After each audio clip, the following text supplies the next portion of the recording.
शिव शिष्यों की कीमत क्या होती है ये साहब हरिंद्रानंद जी ने जाना, बाकी हम आप तो अभी तक समझ भी नहीं सके हैं। उन्होंने हर उस कंकर को भी शंकर में बदला जो धूल में पड़ा था।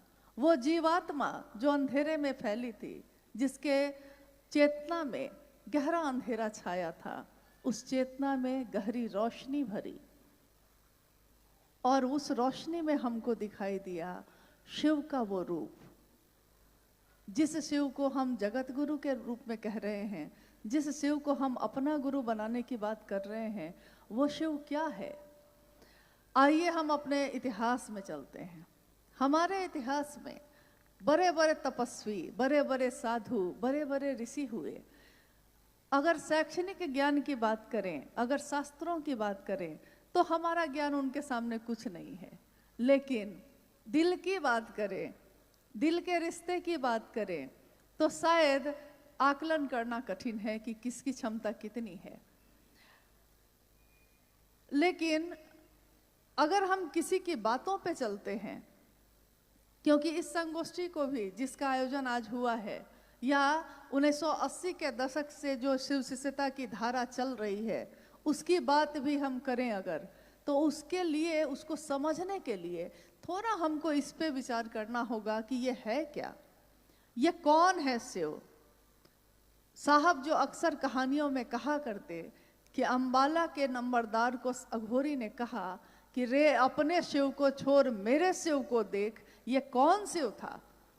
जिसके लिए अघोरी ने कहा कि तू जिस शिव को जानता है, तुम्हारी जानकारी जो है उसके सामने, और मैं जिस शिव को जानता हूं उसका तुलना नहीं हो सकती।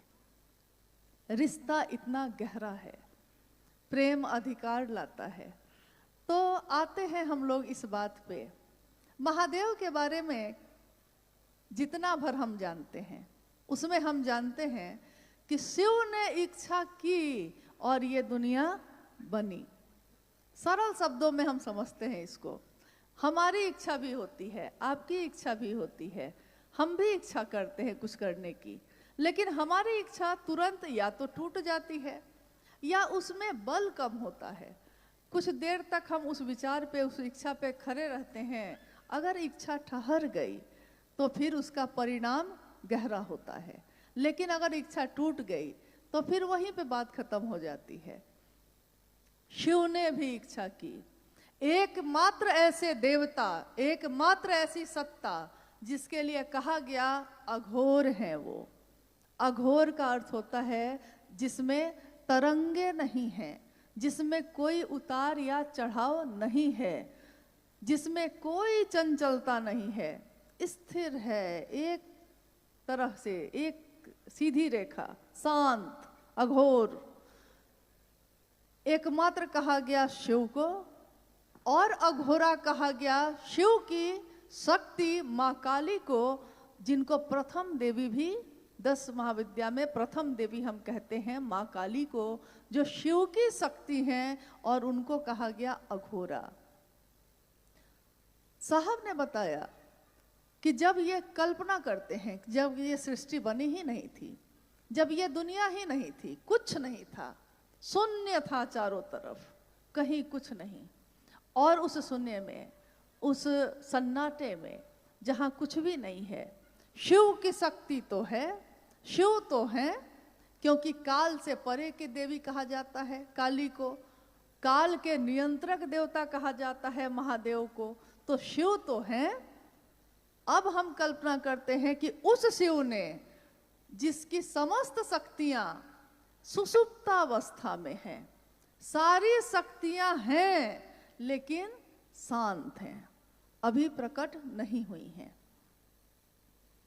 सारी शक्तियां शिव के साथ परम सत्ता में शांत भाव से सुषुप्तावस्था से है, और उसी में एक हलचल होती है। शिव की इच्छा एक जो है वो, एको हम बहुश्याम, मैं एक हूं, एक से अनेक हो जाऊं, और उन्होंने की इच्छा सृष्टि की। शीश इच्छा, शिव की इच्छा से जो सृष्टि बनी, उस सृष्टि में अब शिव ने इच्छा की, तरंग पैदा हुई, यानी कहीं कुछ नहीं है, अब हुई तरंग पैदा। तरंग जो पैदा हुई तो उसमें हमेशा ओम और नमः शिवाय की व्याख्या साहब ने जब भी की तो उन्होंने जो उसकी व्याख्या की है उसमें उन्होंने कहा है कि जैसे ही वो तरंग पैदा हुई, ध्वनि जो तरंगों के साथ ध्वनि जो सुनाई दी, जो प्रकट हुई, उस ध्वनि की आवाज थी अ ओ म। अगर एक साथ सुना जाए उसको तो उसकी आवाज गूंजती हुई ऐसी है जैसे हम बोलते हैं या उच्चारण करते हैं तो हम कहते हैं ओम, है वो अ उ म, यानी उत्पत्ति, स्थिति और लय, पैदा हो रही है, रह रही है और टूट रही है। अब उस सृष्टि में जो तरंग पैदा हुई है और उसमें जो आवाज हुई, इच्छा जो हुई है और सृष्टि बनी है, इसके बीच के अंतराल में ये आवाज है, ये ध्वनि है। इसीलिए ओम को कहा जाता है ध्वनि, यानी प्रणव मंत्र है वो।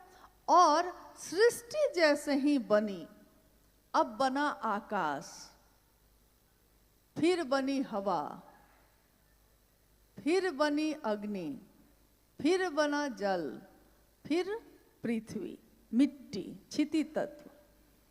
जैसे ही पहला तत्व जिसमें एक ही इंद्रिय काम करती है, हमारी एक ही ज्ञानेंद्रिय काम करती है, पहला तत्व बना आकाश, वैसे ही जो ध्वनि थी ओम, अब वो सृष्टि में प्रकट हुई। अभी तक आवाज थी, वो गूंज रही थी, अब वो प्रकट हुई शब्द में। शब्द जो प्रकट हुए तो ओम का ही प्रकट रूप कहा गया नमः शिवाय। इसीलिए एकमात्र ऐसा मंत्र है जो भारत की संस्कृति में, ग्रंथों में इसको कहा गया शिव का प्राण मंत्र। ये मंत्र क्या है? ये सिर्फ मंत्र नहीं है, ये नमः शिवाय, इसमें शिव के प्राण हैं, क्योंकि इसमें शिव की इच्छा सन्निहित है। और अब है ये दुनिया बनी, 5 तत्वों से बना ये सारा कुछ, और 5 तत्वों से बना हमारा आपका शरीर भी। दुनिया भी उसी से बनी, हमारा आपका शरीर भी उसी से बना। यानी ये जितनी चीजें हैं, आकाश, हवा, अग्नि, जल और क्षिति, मिट्टी, ये सारे तत्व हैं मानव के शरीर में। 5 तत्व और 3 गुण से बांध के ये बना है शरीर। और इसी शरीर से हम शिव के प्राण मंत्र को बोलते हैं, नमन जो करते हैं हम तीसरे सूत्र में। और साहब हरिंदरानंद जी को जो मिला, श्वास पे नमः आया और शिवाय उतर गया। कल्पना कीजिए कि उस नमः शिवाय में कितनी ऊर्जा होगी जो शिव के ही प्राण से निकली है और सृष्टि में सबसे पहले प्रकट हुई। इसको सरल शब्दों में उन्होंने समझाया। उन्होंने कहा कि आपने कहानी सुनी होगी कि दक्ष का यज्ञ हुआ। उस यज्ञ में कहानी है ये, लेकिन कहानियां भी हम बहुत कुछ सीखते हैं उससे। कुछ सच्चाई है, कुछ कल्पना है, लेकिन उसमें है क्या कि दक्ष का यज्ञ हुआ, विध्वंस करने का आदेश शिव के तरफ से मिल गया, क्योंकि सती उसमें अग्नि में कूद गई थी। तो उन्होंने कहा कि दक्ष के यज्ञ को ध्वस्त कर दो। कहानी है कि शिव की जटाओं से जो टुकड़ा उन्होंने तोड़कर जमीन पे फेंका, पैदा हुआ वीरभद्र। साहब ने पूछा कि बताइए, शिव से जो पैदा हुआ उस सबसे पहले क्या करेगा? जो शिव से ही पैदा होगा वो सबसे पहले क्या करेगा? ये प्रश्न आपके लिए भी है। जो शिव से ही पैदा होगा वो सबसे पहले किसके सामने सर झुकाएगा? किसको प्रणाम करेगा? शिव को प्रणाम करेगा। जैसे वीरभद्र ने सबसे पहले प्रणाम करके तब कहा क्या आदेश है। साहब ने कहा कि जो सृष्टि बनी उसने सबसे पहले जिसमें नमः शिवाय बना, शिव को प्रणाम किया। शिव की इच्छा से बनी ये दुनिया, यानी इस दुनिया के कण कण में शिव है, शिव की इच्छा है। कहते हैं कि इतनी ऊर्जा है उस शिव में कि सबसे निचला तत्व जो है क्षिति यानी मिट्टी, जो सबसे मोटा कह सकते हैं आप, सूक्ष्म सबसे हो गया आकाश, और सबसे स्थूल यानी एक ऐसी चीज, एक ऐसा तत्व जिसको हम छू सकते हैं, जिसको हम स्वाद ले सकते हैं, जिसको हम सूंघ सकते हैं, देख सकते हैं, यानी पांचों ज्ञानेंद्रियां मेरा जिस पे काम करती हैं, सबसे स्थूल है मिट्टी। मिट्टी में कहा गया कि अगर इसकी ऊर्जा निकाली जाए तो उस मिट्टी के एक परत में, एक कण में कितनी ऊर्जा है? करोड़ों बिजलियों की चमक जैसी ऊर्जा है। एक बिजली गिरती है कहीं तो सब कुछ राख हो जाता है, और करोड़ों बिजलियां अगर एक साथ कहीं गिर गई तो धरती बचेगी। करोड़ों बिजलियों की ताकत है क्षिति तत्व में, तो समझ जाइए कि उससे स्थूल जल में कितनी ताकत होगी, क्योंकि उसी पानी से बिजली बनती है। ये जो जल रहा है, कितनी ताकत है उस पानी में कि जो चाहते हैं इंसान आज बना ले रहा है उससे। अग्नि में कितनी ताकत होगी, क्योंकि और सूक्ष्म होता जा रहा है। हवा में कितनी होगी, आकाश में कितनी होगी, और इस सब से ऊपर उस महादेव में कितनी होगी।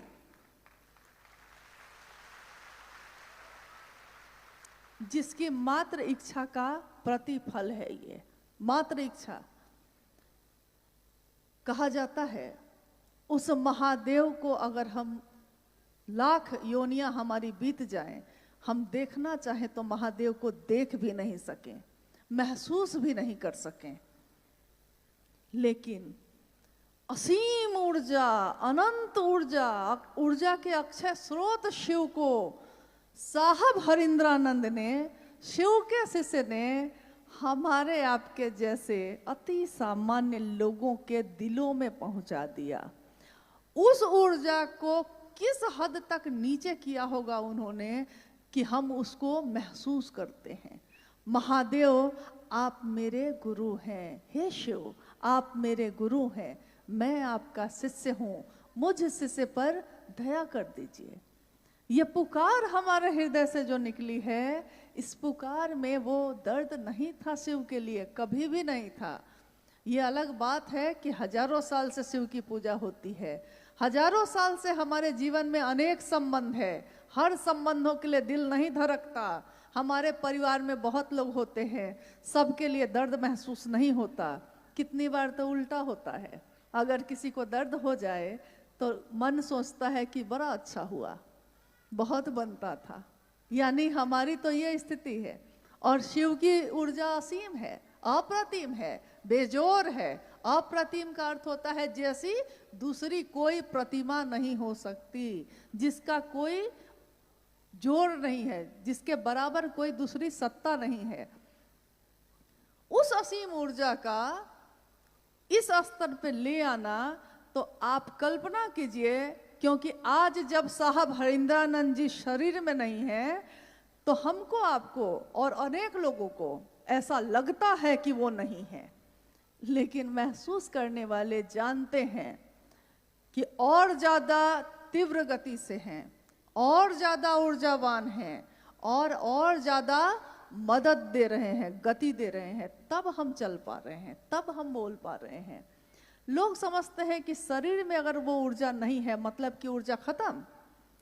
तो हमारे गुरु शिव तो शरीर में शुरू से नहीं है, और उस शिव को इस धरती पे उतारने का काम जिन्होंने किया है, अब कल्पना कीजिए कि हम भी इंसान हैं, आप भी इंसान हैं, और इस धरती ने ऐसे ऐसे इंसान को पैदा किया है जिसकी उस समय जब वो धरती पे था तो धरती चमत्कृत होकर देखती थी उन लोगों को। कितने महान शासक हुए, कितने महान क्षत्रिय हुए, कितने महान लोग सिद्ध तपस्वी संत हुए, लेकिन बहार दिन है चंद रोजा, न चल यहाँ सर उठा उठा के। कज़ा ने ऐसी हजार सूरत, बिगाड़ डाली बना बना के। आज हम कुछ बने हुए हैं तो सर बड़ा उठा के चल रहे हैं, भूल जाते हैं कि हम तो कुछ भी नहीं, हमसे बहुत बड़े बड़े लोग आए और धरती से चले गए। धरती ने, अरे इसी मिट्टी ने कहा है कि मिट्टी कहे कुम्हार से, तू क्यों रोंदे मोए, एक दिन ऐसा आएगा मैं रो दूंगी तोए। तो हमारी क्या क्षमता है आप कल्पना कर लीजिए, शिव की क्या है, जितने ही भर हमारा दिमाग काम करता है उतने ही भर कल्पना कर लीजिए। और अब हम लोग बात करते हैं शिव के शिष्य हरिंद्रानंद साहब के बारे में। जितना भर हम लोगों ने उनको जाना, जितना भर उनके सानिध्य को प्राप्त किया, जितना भर समझ पाए, उतने ही भर में कल्पना करते हैं। शिष्यानुभूति एक किताब उन्होंने 1990 में लिखी थी, छापी गई। और आपको मालूम है उस किताब का मूल्य, शिष्यानुभूति का मूल्य जो पीछे लिखा गया, मूल्य था आपका शिव शिष्य होना। आज तक के इतिहास में ऐसा मूल्य किसी किताब, किसी ग्रंथ, किसी शास्त्र में लिखा हुआ नहीं मिलता। आपका शिव शिष्य होना, किताबें छापी जाती हैं, पैसे लगते हैं उसमें, लेकिन साहब हरिंद्रानंद जी ने उसका मूल्य जो मांगा हमसे, आपसे, हमारे जैसे अनंत लोगों से, असंख्य लोगों से जो मांगा, उसका मूल्य चुकाना सामान्य लोगों के बस की बात नहीं है, क्योंकि मूल्य बहुत बड़ा है। दिया जा सकता है अगर हम देना चाहें, अगर हमको जगत की और चीजों से फुर्सत मिल जाए तो हम दे सकते हैं इसका मूल्य। अब हम बात करते हैं शिव शिष्य हरिंद्रानंद साहब की। एक साधारण दिखने वाले, सामान्य, दुबले पतले बच्चे ने जन्म लिया था बिहार के सिवान जिले में अमलोरी नामक ग्राम में। 31 अक्टूबर का दिन था, तारीख थी, और दिन था दीपावली का। ये हम लोग जानते हैं। धरती पे जब उनका जन्म हुआ, 1947 में देश आजाद हुआ था। भारत देश उस समय आजाद हुआ था और अभी आजादी का जश्न चल ही रहा था। भारत नई करवट ले ही रहा था और जन्म हुआ साहब हरिंद्रानंद जी का 1948 में। जन्म से ही पता चलता है कि पूत के पांव पालने से ही पता चलते हैं। पूत आगे कैसा होगा ये झलक उसी समय से मिल रही है। कोई अगर देखना चाहता है तो देख लेता है, समझना चाहता है तो समझ लेता है। एक छोटे से बालक, हमारे आपके घर में जो बालक होते हैं ना, हमारे आपके घर में जो बच्चे होते हैं वो भी खेल खेलते हैं। वो अपने खेल में खेलते हैं कैरम बोर्ड, कबड्डी, लूडो, इसी तरह के खेल। साहब हरिंद्रानंद जी, बालक साहब हरिंद्रानंद जी क्या खेल खेलते थे? वो खेलते थे आंख बंद करके बैठ जाना और अपने साथ के बच्चों को बैठा के कहते कि आंख बंद करो, झूठ मूठ मंत्र पढ़ते और कहते कि अभी सोने का जहाज आएगा, सोने का जहाज आएगा, अभी मैं मंगवाऊंगा। खेल भी ऐसे, बड़े भी हुए तो इसी तरह की बात। संजोगवश उनके घर में कुछ घटनाएं जो हुई, जिसमें एक शिक्षक आए जो तांत्रिक भी थे, और लगभग सभी चर्चाओं में गुरु भाई गुरु बहन इस घटना को दोहराते रहते हैं हमेशा। अपने मन में इस बात का मंथन किया है कि विचार गहरे होते हैं तो भाव बनते हैं, भाव गहरे होते हैं तो प्रेम बनते हैं, और प्रेम गहरा होता है तो भक्ति गहरी होती है तो क्या होता है? क्योंकि जब हर चीज गहरी होती है तो उसका दूसरा रूप सामने आता है। तो जब भक्ति तक में मांगा गया है, शिव के लिए, शिव को किसी ने नहीं चाहा, शिव से चाहा, लेकिन शिव के शिष्य हरिंद्रानंद साहब ने शिव के लिए शिव को चाहा। और ये बात उन्होंने लाखों की भीड़ में भी कही, अकेले में भी कही।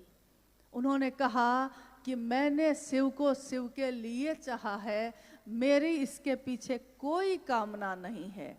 न तो अर्थ धर्म मोक्ष और काम की है, न तो वितेषणा है, न तो लोकेशना है, न तो सम्मान चाहता हूं मैं, न मैं ये चाहता हूं कि कोई। देखिए भाई गिरिराज जी उस समय अपनी चर्चा में कह रहे थे कि साहब और दीदी ने कभी नहीं कहा कि मुझको पूजो। सच है ये, उन्होंने कभी नहीं कहा, क्योंकि भक्ति का चरमोत्कर्ष जब होगा तो भक्त मांगना छोड़ देता है, वो तो शिव के लिए जीता है। उन्होंने कभी नहीं कहा कि मुझसे मिलो, उन्होंने कभी नहीं कहा कि मुझको पूजो, उन्होंने कभी नहीं कहा। लेकिन ये उनका बड़प्पन है कि उन्होंने कभी नहीं कहा। हमें ही हो ना सका उनके कद का अंदाजा, हम समझ ही नहीं सके कि हमें कौन मिला, हम जान ही नहीं सके कि हम किसके पास बैठे थे। हमने उनका सचमुच में वो दर्शन किया ही नहीं जिसका दर्शन वो कराना चाहते थे। आज भी वो यही कह रहे हैं। तो हम कैसे हैं कि वो तो आसमां हैं, सर झुकाए बैठे हैं, लेकिन हम शिव के शिष्य कैसे हैं जो साहब हरिंदानंद जी का नाम लेने में हमारी जबान लड़खड़ाने लगी है। दीदी नीलमानंद का नाम लेना हम लोग भूल गए हैं। हम अपनी अनुभूति बोलते हैं, हम अपने साहब और दीदी की अनुभूति क्यों नहीं बोलते? उन्होंने जिस शिव को दिखाया उस शिव की बात क्यों नहीं करते? उन्होंने जिस शिव को इतना अपना बनाया, इतना निकट किया, हम उसकी बात क्यों नहीं करते? कहते हैं जगत गुरु शिव का शिष्य जगत स्तर पे सोचेगा। संकीर्ण की बात करने वाले का मन संकीर्ण होता है, विराट की बात करने वाले का मन विराट होता है, और महादेव की बात करने वाले का मन कैसा होता है? महादेव की बात करने वाले का मन महादेव जैसा ही होता है, जो सबके लिए सोचता है, सबका भला सोचता है। जैसा शिव शिष्य हमारे वरेण्य गुरु भ्राता ने सोचा, उनसे ज्यादा हमारा शुभ, उनसे ज्यादा हमारा कल्याण किसने सोचा? किसी ने थोड़ी सी मदद की, लेकिन किसी ने आत्मबल इतना नहीं बढ़ाया कि आज हम पॉकेट में कुछ नहीं है फकीर हैं अगर हम, लेकिन मिजाज तो अमीरी का है। फकीरी में भी अमीरी का मिजाज लाए हैं। ये किसने दिया? कहते हैं कि शिव को गुरु बना के हमने क्या पाया? हमने पाया कि हम दुनिया की जो चीजें हैं अब हमारे लिए किसी काम की नहीं। गुरु भोग और मोक्ष देते हैं, अभिन्न रूप से देते हैं। शिव गुरु जो चाहता है उनका शिष्य उसको वो देते हैं, और इसके प्रमाण हैं, इसकी अनुभूतियां हैं, लोगों को प्राप्त हुई हैं, लोगों ने प्राप्त किया है। जितने भी लोग आए अभी, किसी ने यह कहा कि जब मैंने शिव को अपना माना तो मेरा इस लौकिक जीवन में और मेरे पारलौकिक जीवन में परिमार्जन नहीं हुआ। किसका नहीं हुआ? साहब ने हमेशा कहा कि अरे महादेव के लिए इतना तो करो। महादेव ने जब से तुमने महादेव के लिए इतना ही भर कहा है कि शिव तुम मेरे हो, अच्छा पहनने लगे, अच्छा खाने लगे, अच्छा जीवन जीने लगे। शिव विसंगतियों में संगति की स्थापना करते हैं। शिव न्यूनतम व्यवस्था में रह के भी सुखी रहा जा सकता है, इसका उदाहरण है। इसीलिए उन्होंने एक आवाज दी कि बनना है तो शिव बनो, बनो तो शिव, जियो तो शिव, रहो तो शिव। ये बात आज तक किसी ने नहीं कही। इतनी खूबसूरत है ये बात, इतनी अद्भुत है, इतनी कहते हैं कि जानलेवा है, लगता है कि प्राण निछावर कर दे। जब ये देश आजाद हुआ था, हमारे देशभक्तों ने अपने शरीर का दान करते करते, माँ भारती पे अपने शरीर को न्यौछावर करते करते ये गीत गाए थे, कर चले हम फिदा जानो तन साथियों, अब तुम्हारे हवाले वतन साथियों। साहब हरिंदानंद जी ने आध्यात्म की धरती पे जाति, धर्म, लिंग, वर्ण, समाज, दुनिया, देश, सारी सीमाएं तोड़ दी। सर्वमय मन का भैरव, उन्होंने कहा आपका मन जब भैरव बनता है तो दैविक, दैहिक, भौतिक तीनों तरह की सीमाओं का तट तोड़ देता है, सर्वमय होता है, सबके लिए होता है, सबके साथ जीता है, सबका अच्छा सोचता है। तो उन्होंने देश की सीमाएं भी तोड़ दी और सबके बीच एक ही बात का आह्वान किया। उस शिव ने दिया है, शिव की दुनिया में हम रहते हैं, हमारी दुनिया में वो शिव क्यों नहीं रहता? ये पीड़ा है उनकी कि हमारी दुनिया में वो शिव क्यों नहीं रहता।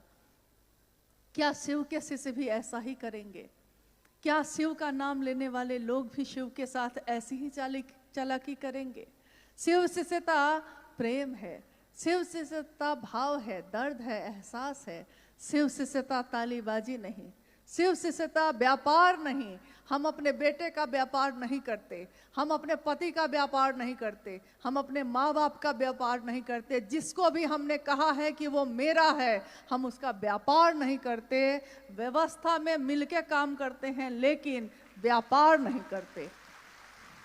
और जितना भर आपने साहब और दीदी का सानिध्य प्राप्त किया है माँ नीलमानंद जी के साथ इस लौकिक जीवन में, 3 वर्षों तक ही मैं रह सकी, लेकिन उनके उन 3 वर्षों में मैंने जो उनको जाना, जितना भर जाना, क्योंकि वो भगवती स्वरूपा, उनको मैं कितना जान सकूंगी? कोई उनके पास रह के भी उनकी शक्ति का क्या आकलन करेगा? जान न सका। लेकिन जितना भर जाना, ममता की मूर्ति क्या होती है, ये बनती है। जब ये मूर्ति बनती है तो उसका चेहरा होता है नीलमानंद की तरह, राजमणि नीलमानंद की तरह। ये पोषित करने वाली माँ शिव शिष्यों को, शिव शिष्य एक परिवार है, शिव शिष्य परिवार, इस परिवार के हर सदस्य का पोषण देने वाली वो माँ, उसने अपना सर्वस्व न्यौछावर किया। साहब हरिंद्रानंद जी ने अपने लौकिक कामनाओं की, अपने आकांक्षाओं की, अपने जीवन की छोटी छोटी खुशियों को न्यौछावर कर दिया अपने महादेव के। क्या उनका एक छोटा सा परिवार नहीं था? क्या उनके बच्चे नहीं थे? क्या उनकी पत्नी, उनके माँ बाप नहीं थे? थे। लेकिन उन्होंने कहा कि मैंने शिव के लिए किसी से समझौता नहीं किया, मैंने शिव के लिए सबसे ज्यादा शिव को चाहा, इतना चाहा कि सारे रिश्ते हल्के हो गए। और इतना चाहने के बाद उन्होंने कहा कि कर चले हम फिदा, हमारी सांसों में आज है वो, हमारी बातों में है। शिव की बात जहां भी चलेगी, बड़ी सुंदर पंक्ति है गीत की, हुस्न की बात चलेगी तो सब तेरा नाम लेंगे। शिव शिष्यता की बात चलेगी, हजारों साल बाद भी चलेगी, तो किसका नाम लेगा लोग? उन्हीं का, उन्हीं साहब हरिंद्रानंद जी का। तो उन्होंने न्यौछावर किया और कहा कि शिव शिष्यता में कोई वरीय नहीं होगा, कोई श्रेष्ठ नहीं होगा, कोई अगुआ नहीं होगा, कोई मार्गदर्शक नहीं होगा। कौन होगा? एकमात्र हमारे गुरु शिव हैं, जो अगुआ भी होंगे, गुरु भी है, ईश्वर भी है, मार्गदर्शक भी है, सब कुछ है। सब कुछ वो शिव स्वयं है। ज्ञान देने के कारण तू शंकर है। संभवे गुरुवे नमः। इन सारी पंक्तियों से तो ये दुनिया प्रदीप्त थी, लेकिन हमारे दिलों में ये नहीं धड़का था। तो भक्ति का चरमोत्कर्ष, यानी सब कुछ न्यौछावर करके लिए शिव के लिए शिव को चाहना, उसका नाम जिस दिन इतिहास में आएगा तो वो नाम आएगा कि अगर भक्ति भी गहरी होती है तो क्या बन के उभरती है? तो वो शिव शिष्य हरिंद्रानंद बन के उभरती है, क्योंकि उसी का दर्शन किया हम लोगों ने। अब इस संगोष्ठी का, जैसा कि आप जानते हैं, चूंकि भारत के विभिन्न राज्यों के गुरु भाई गुरु बहन इसमें शामिल हैं, नेपाल के भी गुरु भाई गुरु बहन शामिल हैं, और ये दोनों देश हिले मिले हैं, मित्र हैं, एक दूसरे के यहाँ ऐसे आते जाते रह जाते हैं। तो मिलके ही हमने हमेशा महादेव का काम जगत स्तर पे किया है। दोनों देशों के रहने वाले लोग भारत के अलावा, नेपाल के अलावा विश्व के अनेक देशों में रहते हैं, और सबके द्वारा महादेव का काम लगातार चल रहा है, हो रहा है। इस संगोष्ठी का एकमात्र उद्देश्य है कि जो साहब हरिंद्रानंद जी ने चाहा, जो उन्होंने चाहा है, जैसा चाहा है, हम सभी मिलके चले।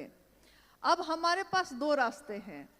एक रास्ता ये है कि हम सब मिलके एक दूसरे का पैर खींचें, हम सब मिलके एक दूसरे का रास्ता रोकें, चलने नहीं दें किसी को, न खुद चले न किसी को चलने दे। ये एक रास्ता है जो ज़्यादातर सामान्य लोग करते हैं। और दूसरा रास्ता है कि हम सब मिलकर एक दूसरे की इतनी मदद करें कि चाहे जो आगे बढ़ के चले उसकी मदद कर दे, ताकि वो और आगे चले और आगे चले और आगे चले, और जगत गुरु शिव की शिष्यता जगत के एक एक व्यक्ति के दिल में गूंजे, सचमुच में, यथार्थ में, बोली में नहीं, भाषण में नहीं, सचमुच में हो। अब आप लोगों से पूछना है क्या करना है। जीवन एक ही मिला है, ये आगे पता नहीं क्या होगा। इस पार प्रिय मैं हूं तुम हो, उस पार न जाने क्या होगा। तो इस पार प्रिय जो मैं हूं और तुम हो, और इस पार जो भगवान शिव की शिष्यता मिली है, इस पार जो हमने साहब और दीदी का दर्शन किया है, ये दुनिया तो बड़ी खूबसूरत है, उधर का नहीं मालूम कैसा होगा। तो इस दुनिया में हम सब मिलकर क्या करेंगे, क्योंकि ये बहुत बड़ा मुद्दा है आज। सब मिलके क्या करने वाले हैं, हम सबका संकल्प क्या होगा। ऋग्वेद पहला वेद है धरती का। ऋग्वेद की अंतिम ऋचा यह कहती है, हमारी सभा एक हो, हमारे हृदय में जो भाव संचरित होते हैं वो एक हो, हमारी सोच एक हो, हमारी बोली एक हो। हम लोग जितने लोग यहाँ बैठे हैं, या वो सारे लोग जो आज सुन रहे होंगे, क्या किसी ने भी साहब हरिंद्रानंद जी की बातों को छोड़कर दूसरी बात को दोहराया है कभी? शिव जगत के गुरु हैं, मेरे हैं, आपके हो सकते हैं। ये किसने कहा? उन्होंने कहा। 3 सूत्रों का निरूपण, 3 सूत्रों के द्वारा हमारा मन शिव के लिए आवेशित हो सकता है और होता है। ये किसने कहा? उन्होंने कहा कि अगर ये 3 सूत्र करते करते हमारा मन शिष्य भाव से भर जाए तो उसके बाद ये 3 सूत्र करने की भी आवश्यकता नहीं होती, क्योंकि जब जो काम हो ही रहा है अनायास, तो उसके लिए अलग से प्रयास क्या करना। साइकिल चलाना सीखा था तो गिर गए थे बहुत बार, आज जो बार बार गिरते हैं उठते हैं, अब चलाना सीख लिया है तो साइकिल चल रही है। फोन पे बात करते करते साइकिल चल रही है, और एक दिन साइकिल चलाने के लिए बार बार गिरे थे। तो आज नमः शिवाय करते हैं तो मन भटक जाता है, दया मांगते हैं मन भटक जाता है, शिव चर्चा करना चाहते हैं समय नहीं मिल पाता, बातचीत नहीं हो पाती, माहौल नहीं बन पाता, ऐसी समस्याएं आती रहती हैं। लेकिन अगर ये तीनों सूत्र नहीं होते तो हम लोग शिव से क्या करते? साहब हरिंद्रानंद जी के जीवन में 3 सूत्र नहीं थे। उन्होंने क्या किया था? उन्होंने सिंहेश्वर मंदिर से में उस शिव से दया की याचना ही की थी। 3 सूत्र उनके जीवन में नहीं थे, लेकिन उन्होंने शिव से दया मांगी थी। बुढ़ाऊ इज्जत रखी है, और शिव ने उनकी इज्जत रखी। साहब ने शर्त बनाई, जैसे आप दिखते हैं, जो तस्वीरों में है या आदमी के भेष में आएंगे नहीं सीखूंगा, अब जो आप बताएंगे वही सीखूंगा। इन 3 सूत्रों को छोड़ के, ये 3 शर्तों को छोड़ के नमः शिवाय सा विधि उनके सांसों पे उतर गया। किसकी सांस पे उतरा ये शिव का प्राण मंत्र?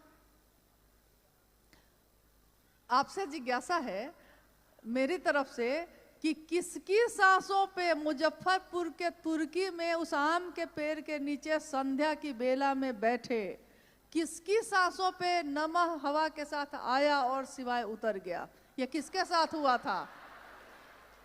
यानी शिव का प्राण मंत्र जिसके सांसों पे उतर के चढ़ा है और उतरा है, वो सामान्य व्यक्ति तो नहीं होगा, सामान्य ऊर्जा वाला व्यक्ति तो वो नहीं होगा। जो शरीर से समझते हैं हम, वो ऊर्जा तो उसमें नहीं होगी। और जिसकी बात पे करोड़ों लोग एक हो जाते हैं, उस व्यक्ति को साधारण समझने की भूल तो हम लोग नहीं कर सकते। कर सकते हैं? हम भी प्रसाद चढ़ाते हैं, हमारे जीवन में ऐसी कोई घटना, मतलब लगता है अनुभूति तो होती रहती है, अनुभूति तो बहुत सारी हो जाती है, लेकिन काश मैंने भी उस दृश्य को अपनी आंखों से देखा होता, ये सोचती हूँ कभी।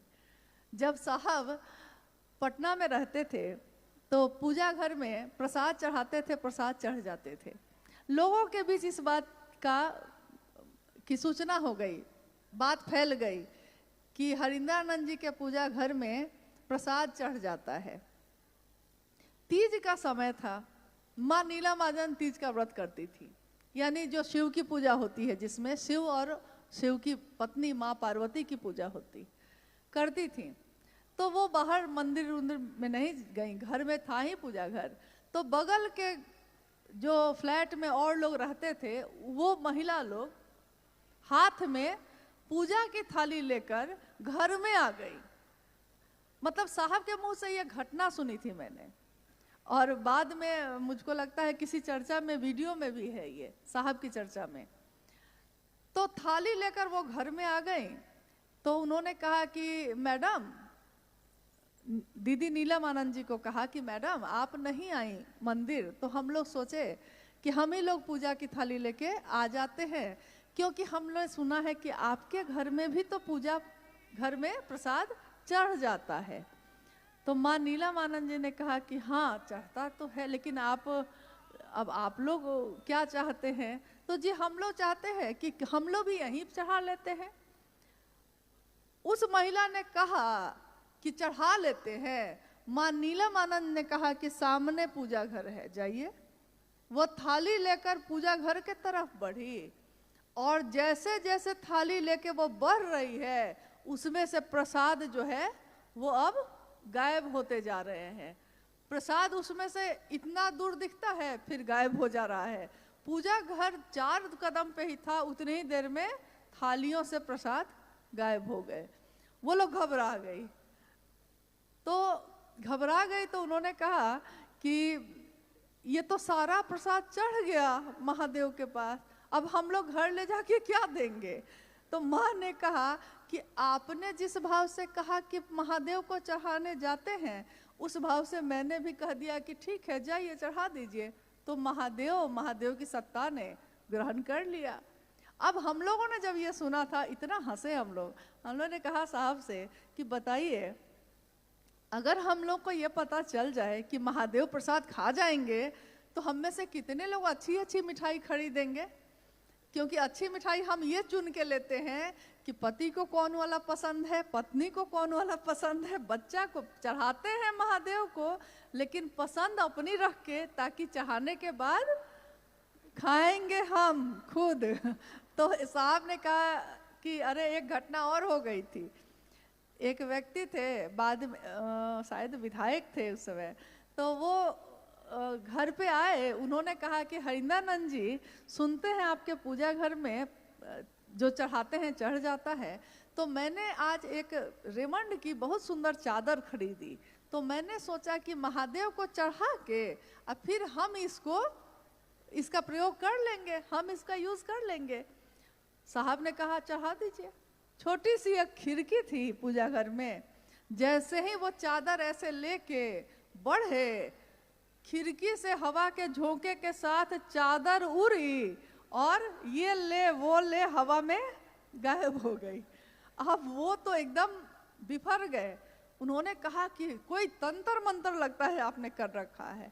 कि मैं तो सोचा था ये क्या हो गया, माथा पकड़ के बैठ गए। अब साहब ने सोचा कि अगर इसको कोई चादर नहीं देंगे तो भाई ये तो अभी से बना भी नहीं है, पता नहीं मन ही टूट जाएगा इसका, दूसरा कहेगा कि अब से कभी महादेव को कुछ चढ़ाएंगे ही नहीं। तो उन्होंने कहा नीलम, अगर बक्सा में कोई चादर है तो निकालो, इनको दो। तो बक्से में एक चादर थी, माँ नीलम आनंद जी ने निकालकर उनको दे दी। अक्सर हम लोग ये कहते हैं कि अगर हमसे सचमुच महादेव ग्रहण करें, यानी कि भाव ग्रहण करते हैं वो, लेकिन अगर वो चादर ग्रहण कर लें तो हम लोग कौन सी चादर चढ़ाएंगे? सबसे सस्ता वाला। क्योंकि पूजा में ऐसा ही होता है, भाव में भी कभी कभी हम लोग ऐसा ही कर देते हैं। दुकान में जाइए, दुकान वाला पूछेगा आपसे सारी खरीदनी है, अपने लिए कि किसी को देना है कि पूजा में करना है। ये 3 कैटेगरी में है। अपने लिए मतलब कीमती से कीमती साड़ी दिखाएगा, क्योंकि आप अपने लिए तो कुछ भी ले सकते हैं। दूसरे को देना है तो हम लोग कहते हैं कि साड़ी देखने में सुंदर होनी चाहिए लेकिन कीमत कम हो, कम दाम में, देखने में महंगी हो, ऐसा चीज़ दीजिएगा, तो वो वैसा ही देता है। फिर कहता है कि और क्या चाहिए, तो पूजा के लिए चाहिए, तो उसको मालूम है कि पूजा के लिए वो व्यवस्था अलग ही रखता ही है, तो उसको मालूम है कि पूजा के लिए लोग यही लेंगे। जिस दिन हमको ये पता चल जाए कि महादेव क्या ग्रहण करते हैं, तो हम महादेव के लिए क्या लेंगे, क्या देना चाहेंगे, तो लौकिक चीज़ों को तो महादेव लेते ही नहीं है। वो तो भाव है, आपने वो चीज़ को थोड़े लिए थे, उनको चादर का क्या काम, उनको मिठाई का क्या काम, आपने भाव दिया, ग्रहण हो गया। अब हम जो भाव देंगे वो महादेव ग्रहण कर लें, बस इतनी ही चाहत हम लोग की है। तो जिज्ञासा भी है सर, नहीं ना, जिज्ञासा नहीं है ना, क्या है? हाँ, समय का अभाव है और बहुत लोगों की ट्रेन भी है, जैसा पता चला है हम लोग को, समय का भी अभाव है। और जिज्ञासाएं तो हमेशा हुई हैं, बिना जिज्ञासा के भी कुछ संगोष्ठी, कुछ कार्यक्रम होने चाहिए। जब प्रेम हो जाता है तो व्यक्ति मौन हो जाता है। यानी शास्त्रों ने कहा है कि एक वट वृक्ष के नीचे युवा गुरु बैठे हैं, उनके चारों तरफ वृद्ध शिष्य बैठे हैं। गुरु भी मौन है और शिष्य भी मौन है, लेकिन गुरु के मौन होने से शिष्यों के मन का संशय विनष्ट हो रहा है। तो आज जो है हम सभी शिष्यों के मन का संशय विनष्ट हो जाए, यही अपने गुरु शिव से कामना है। आशीर्वाद मांगती हूँ अपने साहब से और माँ नीलमानंद जी से कि शिव से एक ऐसा कीर्तिमान इस जगत में रहते हुए गढ़ें कि चले हिमालय के शिखरों पर। हिमालय के शिखर पे सुना है कि शिव रहते हैं। कैलाश कहाँ है? जहाँ महादेव रहते हैं। महादेव कहाँ है? जहाँ कैलाश है।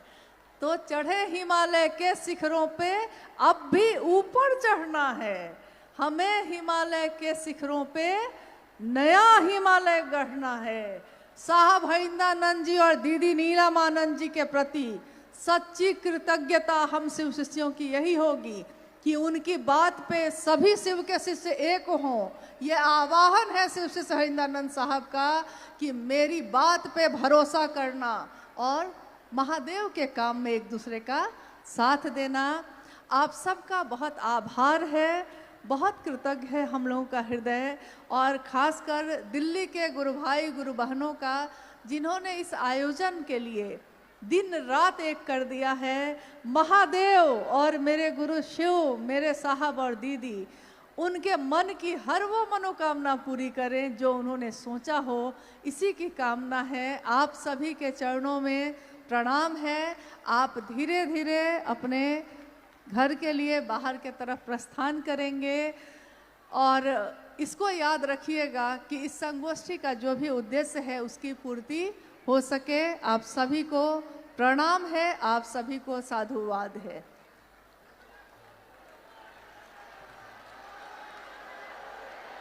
आप सभी शिव गुरु कारवां के माध्यम से हमसे जुड़ने वाले, हमें देखने वाले आप सभी से मेरा अनुरोध है कि हमारे वीडियो को लाइक करें, शेयर करें और हमारे चैनल को सब्सक्राइब करें।